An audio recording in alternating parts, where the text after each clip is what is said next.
What ethnicity are you? I am Vietnamese. I am half Filipino and half Chinese. I'm Vietnamese American. I'm Chinese. I am half Vietnamese and half Ecuadorian. I'm Indian. I'm Vietnamese American. I'm Kurdish. I'm Vietnamese. Full-blooded Taiwanese, born and raised. What is your experience like being an API student at Central Catholic? My experience has been good. One thing that has been tough is that at API, all these groups of Asians are just grouped together. Me being Indian, I felt isolated at some points because I was one of the only Indian kids at the school. As an API student, I definitely feel that I'm sometimes excluded from certain things just because some people aren't as accepting of my culture as they could be, and I definitely do struggle fitting in sometimes.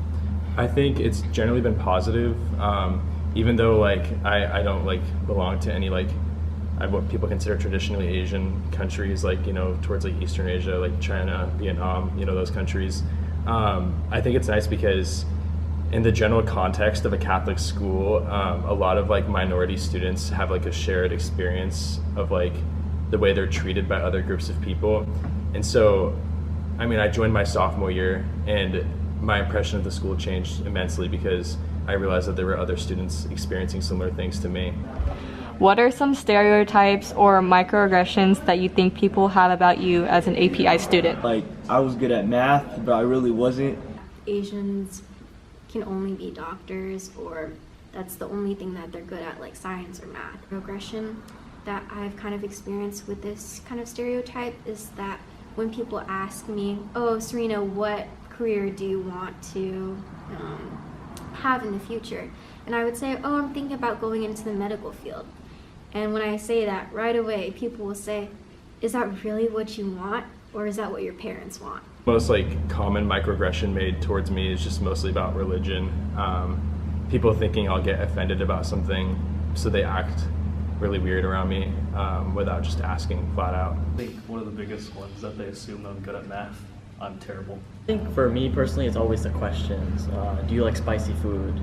Oh, you're Indian, you must be smart. And some of these things, that might be a positive stereotype, people thinking I'm smart, but it does get annoying because it kind of puts pressure. Some people are just curious, do I really like spicy food? But that also comes from a stereotype. How do you feel when people ask you, where are you from? Generally good. It really depends on the situation. I think it's just a time, place sort of thing. You have to know the right time to ask someone that, because sometimes it can come off as vindictive and other times it comes off as the person genuinely being curious about your background and your roots. Obviously, I was born here, from here technically, but they mean essentially what's your ethnicity would be the more proper question, or what they try to get at. Have you ever had a lunchbox moment? I've never had a lunchbox moment. Most of my friends see my food and they say how delicious it is because my mom makes really good food. I remember my junior year, beginning of it, I used to bring lunch that I would cook the night before, or leftover. It would be pretty weird compared to other people, stuff that other people eat, like sandwiches and trail mix. While I would have a full bento in front of me. Yes, always. Every time I bring a home cooked meal to school, for me it's just normal, but people act as if it's completely groundbreaking if I'm bringing something Middle Eastern to school. We have these things called parus, and that's what we call them in Kurdish. It just means when you rip your bread and dip it in something or make a small sandwich out of it. And in my physics class, for some reason, it just caught so many people's attention that I was eating like that, and they were like, where's your spoon and where's your fork? Yes. When I was in kindergarten, I would bring traditional Filipino food, and just because other people haven't been exposed to that type of food, it comes off as a little bit weird, and that's okay that someone isn't used to seeing different types of food. But I definitely think it's important to be respectful of someone's culture. So I've had many moments where friends would be like, oh, what are you eating? Why does it look like that? Or and I wouldn't be able to explain to them because I didn't really know the word in English. So trying to explain something that was part of my culture was really hard. Yes, for sure. Definitely in middle school, and Indian food tends to be strong smelling and looks different than just your hamburger or sandwich. Indian food, I always have dal or saag in a little container, and dal is lentils, and I'd heat it up or whatever, and kids are always like, ew, what is that? Or why does it look so weird? And I'm just trying to eat my lunch. One thing is like, you knew you were different just because of the food you ate. What do you think about how Asians are represented in media? I feel like Asians are represented like in movies and such, like as nerds and kind of lower acting roles. You don't see a Asian superhero movie. Yeah, I think definitely Asians are underrepresented in that field. Asians are definitely underrepresented, and when they are, it's usually in a stereotypical role.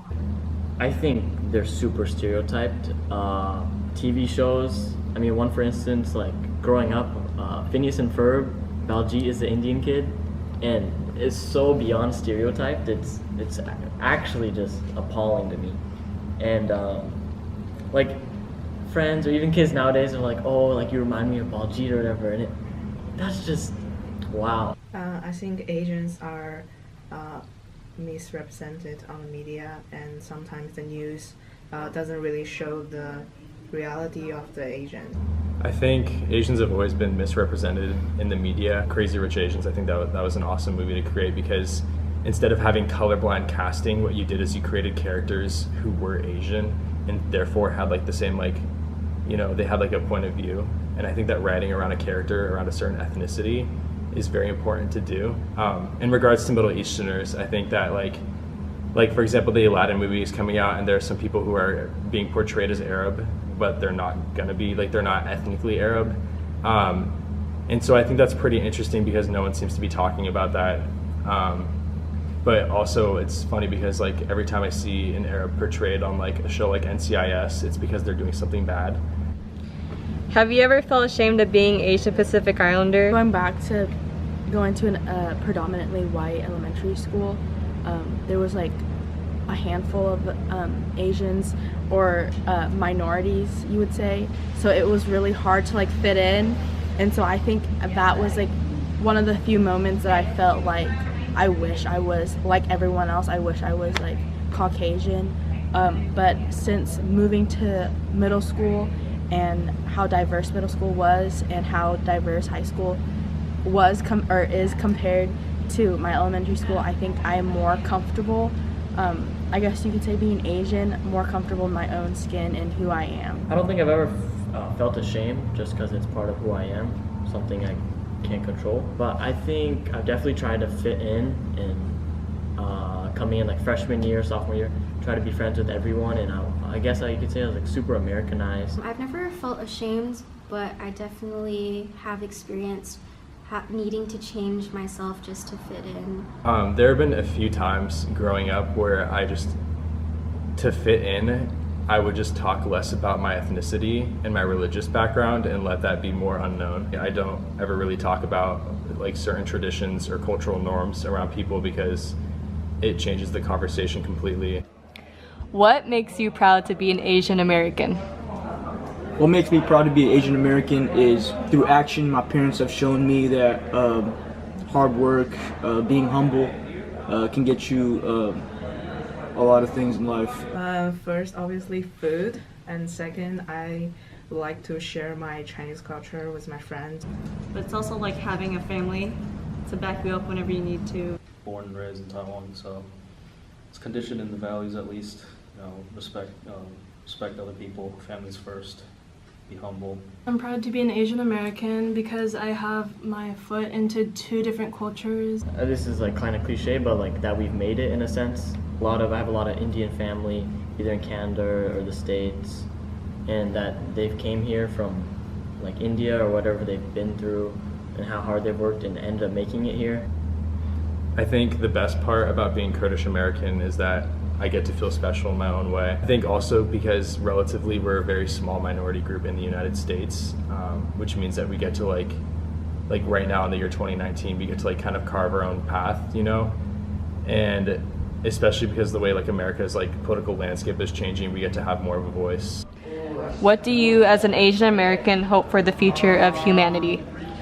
I hope that Asian Americans take on a more leadership role in being active. I wish there's more unity, at least amongst just Asians in general. People are always divided just based on countries, like the Vietnamese people don't really like Japanese don't really like the Chinese. I mean, there's a lot of history behind it, but still, we should try to at least understand each other. Ideally, like people just having less bias just based off looking at me. Wish people would be more educated moving forward, and I'd say I guess that ties in with being less ignorant. And I think that would help not solve problems essentially, but that'd be a good step forward. I hope that we can overcome race and that it no longer becomes or is a barrier for us to, you know, have certain opportunities, because we all deserve equal chances. I think what I hope is that we just keep moving in a positive direction. I think that the community that I grew up in as a first generationer in the United States will be vastly different than like my future child or their future child, and I think that it'll keep on getting better. So like that is truthfully what gives me hope.